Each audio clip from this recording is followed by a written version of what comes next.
আজকের এই আয়োজনে আমরা কথা বলবো পৃথিবীর অন্যতম সুন্দর কিন্তু একই সাথে রহস্যে ঘেরা একটি দেশ নিয়ে। হ্যাঁ, নিউজিল্যান্ড।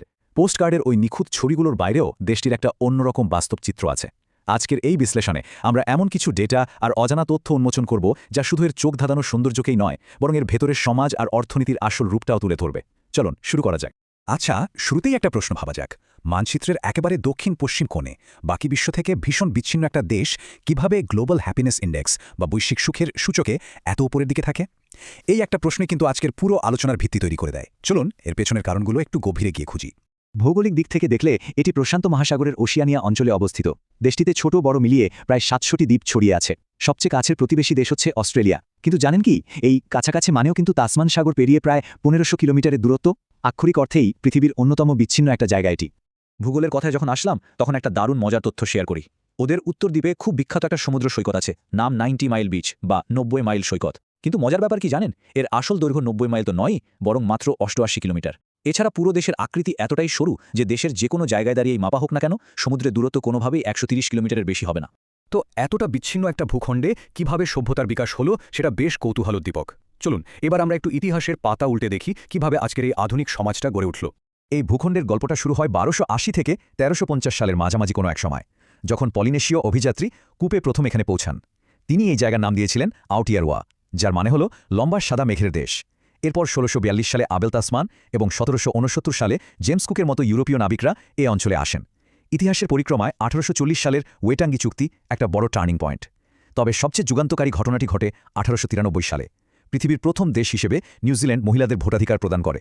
সত্যি তাদের প্রগতিশীল সমাজ ব্যবস্থার একটা দারুণ উদাহরণ এটি। বর্তমান জনসংখ্যার দিকে যদি আমরা তাকাই, তবে এক ভীষণ বৈচিত্র্যময় আধুনিক সমাজের দেখা মেলে। প্রায় ৫২ লাখ মানুষের বসবাস এখানে। ইউরোপীয়, আদিবাসী, মাওরি, এশিয়ান আর প্রশান্ত মহাসাগরীয় অঞ্চলের মানুষের এক অপূর্ব মিশ্রণ এই সমাজ। ও আচ্ছা, একটা তথ্য মনে করিয়ে গি, মাউন্ট এভারেস্টের চূড়ায় পা রাখা প্রথম ব্যক্তি স্যার এডমন্ড হিলারি কিন্তু এই নিউজিল্যান্ডেরই এক গর্বিত সন্তান। আর এই বৈচিত্র্যময় সমাজই চমৎকারভাবে তুলে ধরে তাদের জীবনযাত্রার মানকে। একটু আগে আমরা বৈশ্বিক সুখের সূচকের কথা বলেছিলাম। ২০২৪ সালের র্যাঙ্কিংয়ে নিউজিল্যান্ড ১১তম স্থানে আছে। দক্ষিণ এশিয়ার দেশগুলোর সাথে একটু তুলনা করলে তফাৎটা একদম পরিষ্কার হয়ে যায়, কারণ এই একই সূচকে ভারত আর বাংলাদেশের অবস্থান যথাক্রমে ১২৬ এবং ১২৯। একেবারে আকাশপাতাল পার্থক্য, তাই না? এখন প্রশ্ন হচ্ছে, এত উচ্চমানের জীবনযাত্রা আসলে কিভাবে সম্ভব হচ্ছে? সোজা কথায় বলতে গেলে এর পিছনে কাজ করছে তাদের অত্যন্ত শক্তিশালী অর্থনীতি এবং দারুণ কর্মক্ষম এক কর্মী বাহিনী। চলুন এবার তাদের অর্থনৈতিক ইঞ্জিনটা কিভাবে কাজ করে সেটা নিয়ে একটু কথা বলা যাক। ২০২৪ সালের এপ্রিল মাসের হিসাব অনুযায়ী নিউজিল্যান্ডে একজন প্রাপ্তবয়স্ক কর্মীর ন্যূনতম মজুরি নির্ধারণ করা হয়েছে প্রতি ঘণ্টায় ৩০.১৫ নিউজিল্যান্ড ডলার। এটাকে দক্ষিণ এশিয়ার মুদ্রায় রূপান্তর করলে দৈনিক আয়ের পরিমাণটা কিন্তু বিশাল হয়ে দাঁড়ায়। মূলত এই উচ্চ উপার্জন ক্ষমতাই সেখানকার অর্থনীতিকে একেবারে শক্ত ভিতের উপর দাঁড় করিয়েছে। এবার কৃষি অর্থনীতির একটা দারুণ চমকপ্রদ পরিসংখ্যান শোনা যাক। ৯০-এর দশকের দিকে নিউজিল্যান্ডে প্রতি একজন মানুষের বিপরীতে ২২টি করে ভেড়া ছিল। একবার ভাবুন ব্যাপারটা।